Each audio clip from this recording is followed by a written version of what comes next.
ସନ୍ଥ ରାମପାଲଜୀ ମହାରାଜଙ୍କ ଠାରୁ ଦୀକ୍ଷା ନେବା ପରେ ଆପଣଙ୍କୁ କୌଣସି ଲାଭ ମିଳିଛି କି? हाँ आज्ञा सन्त रामपाल महाराज नाम दीक्षा ना मत बहुत लाभ मिलला। प्रथमटे है मो शारीरिक समस्या एवं मानसिक समस्या जो मत बहुत आराम मिलला। से दिन ठारू जब मु सन्त रामपाल महाराज को शरण को आसिली से दिन ठार आज पर्यंत मुझे कौन सी औषध खाए ना आ कौन सी औषध दरकार पड़ा ना। मोर जो सब बेमार था ताहा नॉर्मल हो गला। मोर बर्तमान कौन सी रोग ना।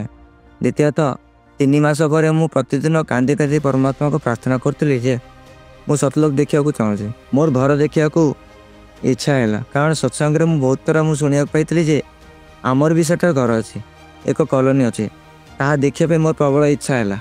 किसी दिन पर एपरी एक दिन आसला परमात्मा मत स्वप्न सेठाक नहीं जाते मुझे सतलोक जाइली से मुझे देखिली जे सेठ भिन्न भिन्न प्रकार वृक्षलता अच्छी एपरी वृक्षलता मुझे कौटी भी देखी ना।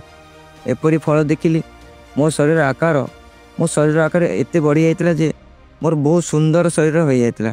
मो शरीर पोशाक आलोक बाहर मो घर निकट को गली सेठारे महल परी घर थिला गोटे प्रकार कॉलोनी परी तैयारी होइतिला। समस्त बड़ बड़ महल थिला गोटे प्रकार सामने विमान थिला आकाश उड़ूला। मो उच्चता ठारू अधिक उच्चरे मु घर निकट को जाई देखली जे सब कबाट बंद अच्छी।